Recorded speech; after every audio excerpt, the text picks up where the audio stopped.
दक्षिणा गोविंद ने प्रदान करी। लौट के वापस मथुरा आए। ब्रजवासियों की याद बहुत सताने लगी, तो एक दिन अपने मित्र उद्धव से कहा, मित्र तुम मेरे अंतरंग मित्र हो, ब्रजवासियों को याद करके मैं बहुत विह्वल हो जाता हूं, सब कुछ भूल जाता हूं। मथुरा में सब कुछ है, पर फिर भी ऊधो मोहे ब्रज बिसरत नाही, हंस सुता को सुंदर कलरव और कुंजन की छाही, मोहे ब्रज बिसरत नाही। यह मथुरा कंचन की नगरी, मणि मुक्ता जह माही, जब ही सुरत आवत बा सुख की, जिय उमगत सुध नाही, ऊधो मोहे ब्रज बिसरत नाही। ऐसा वर्णन किया भगवान ने उद्धव के सामने कि उद्धव जी आश्चर्यचकित रह गए। कैसा होगा वो ब्रज जिसको गोविंद इतने भाव के साथ याद करते हैं, जिन ब्रजवासियों को याद करके इतने विह्वल हो रहे हैं। उत्कंठा मन में जगी। भगवान बोले, मित्र अब मेरा एक काम तुम ही कर सकते हो, तुम जाओ ब्रजवासियों को ऐसा उपदेश देके समझाओ कि वो सब के सब निर्गुण निराकार ब्रह्म में अपने मन को लगा के समाहित चित्त हो जाए। क्योंकि जब तक वो मुझे याद करते रहेंगे, मेरा मन बार बार ब्रज की ओर जाता रहेगा। प्रेम अन्योन्याश्रित होता है। आप जिसका निरंतर चिंतन करेंगे, उसका चित्त भी तुम्हारी ओर खिंचेगा। इसलिए मित्र, वो मुझे बहुत याद करते हैं, इसलिए मेरा ध्यान बार बार ब्रज की ओर जाता है, तुम उन्हें समझा के आओ। उद्धव जी ने कहा, ठीक है सरकार, आपकी आज्ञा है तो चला जाऊंगा। और मन में विचार किया, मेरे जैसा विद्वान, वेदांत में निष्णात, मैं जब अपना वैदुष्य के साथ वक्तव्य दूंगा, तत्त्वमसि प्रज्ञानम ब्रह्म अहमात्मा ब्रह्म सोहम, जहत अजहत लक्षणा व्यंजना के द्वारा इन महाभाग्यों की समीक्षा करूंगा तो कौन समझेगा वहां पर प्रभु की आज्ञा है तो अवज्ञा करना ठीक नहीं। चले जाते हैं, अभी समझा के आ जाते हैं, चले गए। जाते जाते भगवान ने अपना पीतांबर ओढ़ा दिया उद्धव को, और जैसे उद्धव पीतांबर पहने हुए ब्रज भूमि में प्रविष्ट हो गए, सूर्यास्त हो रहा था, गोधूली बेला थी, गायों के आने से इतनी धूल उड़ रही थी कि किसी को रथ नजर ही नहीं आया। नंद द्वार पर रथ स्थापित करके जैसी नंद भवन के भीतर घुसे, नंद बाबा की दृष्टि पीतांबर पर पड़ गई। उद्धव जी सांवले हैं और पीतांबर गोविंद का पहने हैं, तो नंद बाबा को भ्रम हो गया, मेरा नंद नंदन आ गया। भागे वेग से।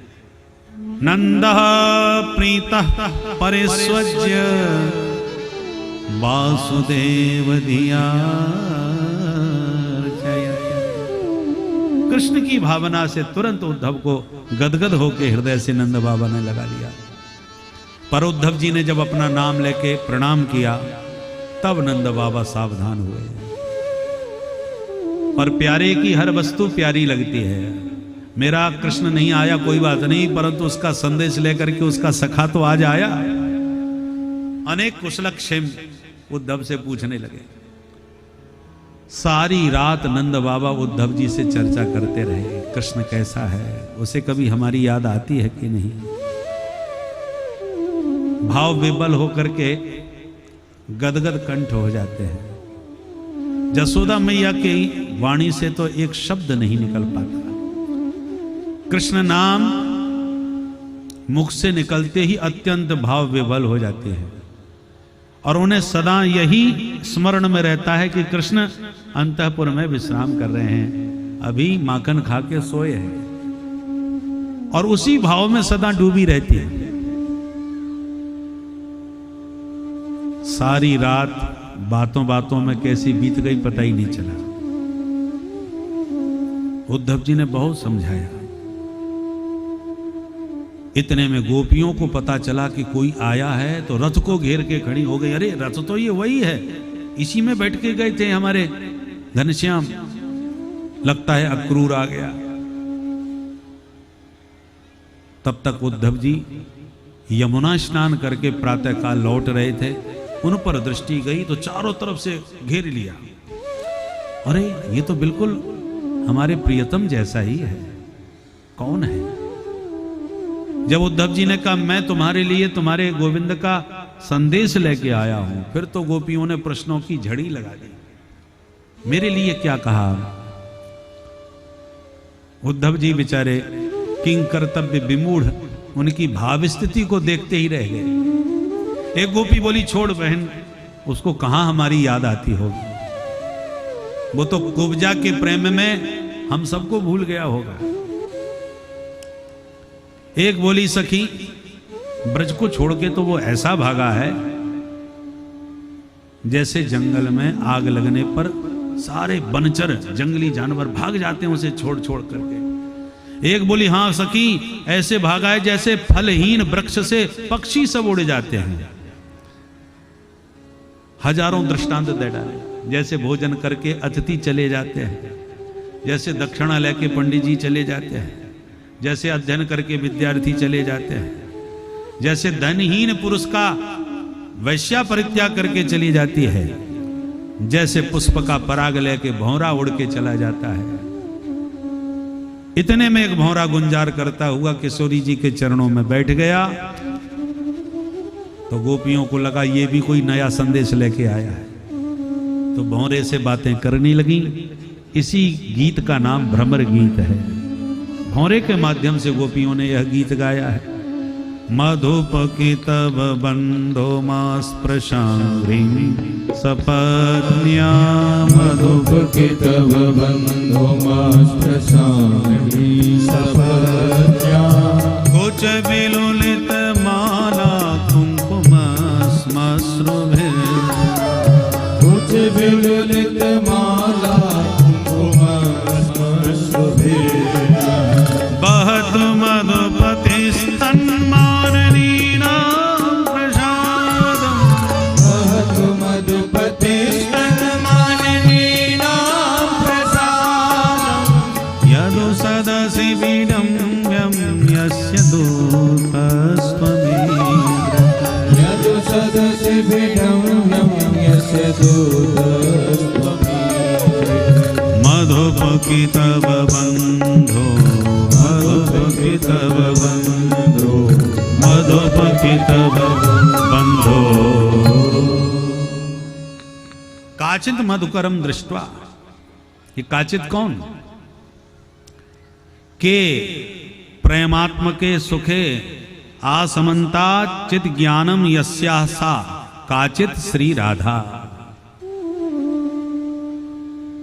का नाम सुख का है। कौन सा सुख? प्रेमात्मक सुख। प्रेम पूर्वक प्रीति का जो परमानंद है, आसमंतात चित ज्ञानम, अर्थात राधा रानी को और कुछ आवे न आवे परंतु प्रेम करना भली भांत आता है। प्रेम के स्वरूप को राधा रानी जितनी गहराई से जानती हैं उतना कोई नहीं जान सकता। इसलिए राधा रानी को ही काचित कह के सुखदेव जी याद कर रहे हैं, क्योंकि राधा शब्द से स्पष्ट नहीं बोल पाते।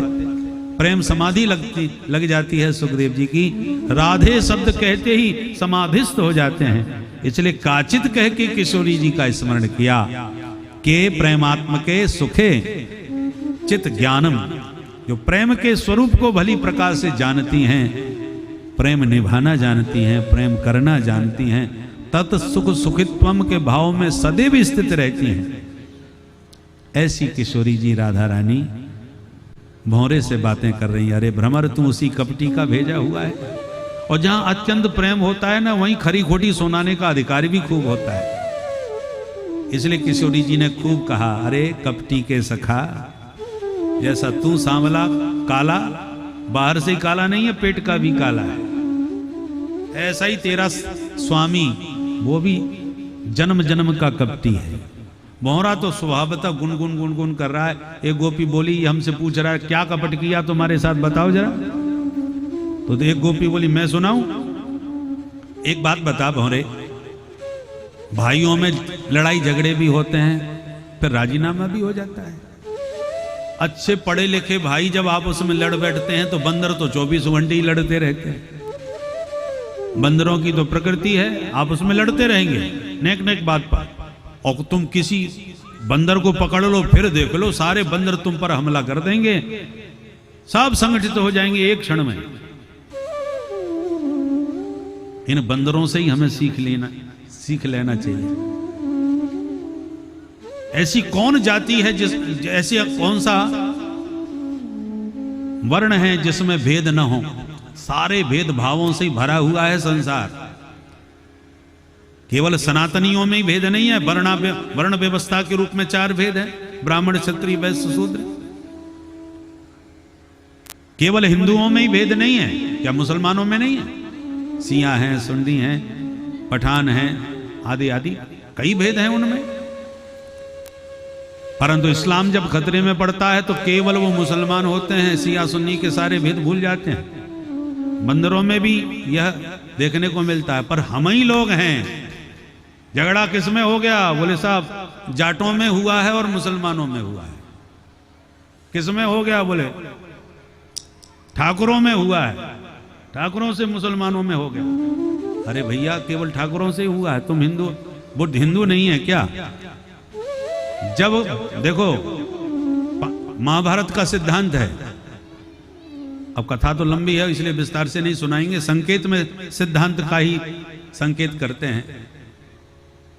जब पांडव वनवासी थे, कौरवों ने दिन रात सता रहे थे, उसी समय गंधर्वों ने हमला करके दुर्योधन को जीत लिया, बंदी बना के ले जाने लगे। तो भीमसेन नाचने लगे, अच्छा हुआ कि दुष्ट ने हमको बहुत सताया, अब पड़ा पल्ले, अब अपने आप बिना लाठी टूटे ही सांप मर गया।